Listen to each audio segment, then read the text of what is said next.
வரக்கூடிய சட்டமன்ற தேர்தலில் காங்கிரஸ் கட்சி திமுக கூட்டணியை விட்டு விலகுமா அல்லது தமிழக வெற்றி கழகம் பக்கம் ஆதரவு தெரிவிக்குமா என்ற பனிப்போர் நடைபெற்று வருகிறது. கடந்த தேர்தலில் திமுகவுடன் கூட்டணி வைத்திருந்த காங்கிரஸ் கட்சி தற்போது அதிக தொகுதிகளை கேட்டும் ஆட்சி அதிகாரத்தில் பங்கு கேட்டும் போர்க்கொடி பிடித்து வருகிறது. இதற்கு திமுக தலைவர் மு.க.ஸ்டாலின் சம்மதிக்காத நிலையில கூட்டணியை விட்டு விலகலாம் என காங்கிரஸ் முடிவெடுத்ததாக பல தகவல்கள் வெளிவந்திருக்கு. இந்த நிலையில இறுதிக்கட்டமாக டெல்லியில் ராகுல் காந்தி தலைமையில தமிழக காங்கிரஸ் தலைவர் மற்றும் நிர்வாகிகள் எம்எல்ஏக்கள் ஆகியோர் கலந்து கொண்டு தீவிர ஆலோசனை நடத்தினாங்க. அந்த ஆலோசனை முடிவுல திமுகவுடன் தான் கூட்டணி என்ற இறுதி முடிவு எட்டப்பட்டிருக்கிறது. இது பற்றி ஜெம் தொலைக்காட்சி வழங்கும் சிறப்பு செய்தி தொகுப்பை இப்போது பார்க்கலாம்.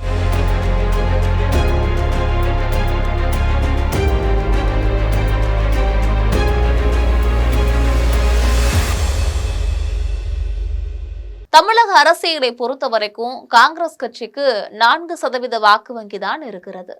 இருந்த போதிலும் அகில இந்திய கட்சியாக இருப்பதாலும் ராகுல் காந்தி தலைமை தாங்குவதாலும் இந்த கட்சிக்கு மக்கள் மத்தியில தனிப்பட்ட செல்வாக்கே இருக்கு. கடந்த தேர்தலை பொறுத்த வரைக்கும் திமுகவுடன் கூட்டணி அமைத்து 25 தொகுதிகள்ல காங்கிரஸ் போட்டியிட்டது. இதுல 18 தொகுதிகள்ல காங்கிரஸ் வெற்றியும் பெற்றது. இந்த நிலையில வரக்கூடிய 2026 சட்டமன்ற தேர்தல்ல தங்களுக்கு 30 தொகுதிகளை ஒதுக்கி தர வேண்டும், 3 அமைச்சரவை பதவி தர வேண்டும் என திமுக தலைமையிடம் காங்கிரஸ் கட்சி கோரிக்கை விடுத்திருக்கு. ஆனால் இந்த ஒரு கோரிக்கை நிராகரிக்கப்பட்டிருக்கு. இதற்கிடையே தமிழக வெற்றி கழகத்தினுடனும் மறைமுக பேச்சுவார்த்தையும் நடத்தப்பட்டுச்சு. அதுல தமிழக வெற்றி கழகம் தரப்புல ஆட்சி அதிகாரத்தில் பங்கு தருவதாகவும் 40 தொகுதிகளை ஒதுக்கி தருவதாகவும் பேசப்பட்டது. ஏற்கனவே நடிகர் விஜய்க்கும் ராகுலுக்கும் நல்ல ஒரு தொடர்பு இருக்கிறது என்பது முக்கியமாக பார்க்கப்படுகிறது. இந்த நிலையில மாணிக்கம் தாகூர் போன்ற காங்கிரஸ் தலைமை நிர்வாகிகள் வெளிப்படையாகவே திமுகவுடன் கூட்டணி அமைப்பதில் ஆட்சி அதிகாரம் வேண்டும் அப்படின்னு பேச ஆரம்பிச்சிருக்காங்க. இந்த நிலையில குழப்பங்களை தவிர்த்து தேர்தலை சந்திக்கும் முகமாக டெல்லியில ராகுல் காந்தி தலைமையில் தமிழக காங்கிரஸ் தலைவர்கள் சந்திப்பு நிகழ்ச்சி நடைபெற்றது. டெல்லியில் இருக்கக்கூடிய காங்கிரஸ் கட்சி தலைமை அலுவலகமான இந்திரா பவனில் இந்த கூட்டம் நடைபெற்றது. சுமார் 3 மணி நேரம் இந்த ஆலோசனை கூட்டம் நடைபெற்றது. காங்கிரஸ் தலைவர் மல்லிகார்ஜுன கார்கே, ராகுல் காந்தி, பொதுச் செயலாளர் வேணுகோபால் மற்றும் தமிழக காங்கிரஸ் தலைவர் செல்வ பெருந்தகை, முன்னாள் மத்திய அமைச்சர் சிதம்பரம் கார்த்தி, ஜோதிமணி, விஜய் வசந்த் உள்பட மற்றும் 41 காங்கிரஸ் நிர்வாகிகள், எம்எல்ஏக்கள் என பலர் கலந்துகிட்டாங்க. இவர்கள் எல்லாரிடமும் ராகுல் காந்தி தனித்தனியாக கருத்துக்களை கேட்டறிஞ்சார். அப்பொழுது பெரும்பாலானவர் திமுக பக்கமும் சிலர் தமிழக வெற்றி கழகம் பக்கமும் ஆதரவு தெரிவித்து தங்களுடைய கருத்துக்களை ராகுல் காந்தியிடம் தெரிவிச்சாங்க. இதனைத் தொடர்ந்து ராகுல் காந்தி பேசும்போது கூட்டணி குறித்து தனித்தனியாக பொதுவெளியில் பேச வேண்டாம், அது தேவையில்லாத சர்ச்சையை ஏற்படுத்தி விடுகிறது.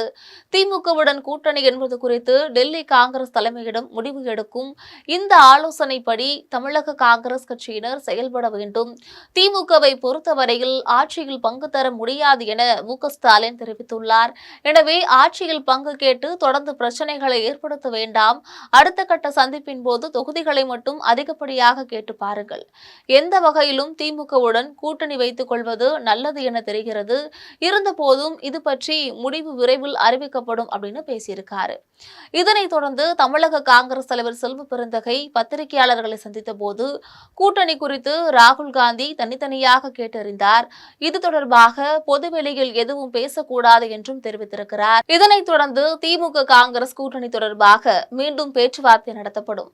அப்பொழுது ஆட்சியில் பங்கு என்ற கோரிக்கையை கைவிட்டு 30 தொகுதிகள் கேட்கப்படும். 25 தொகுதிகள் ஒதுக்கப்பட்டாலும் திமுகவுடன் காங்கிரஸ் கூட்டணி தொடரும் என தெரிகிறது.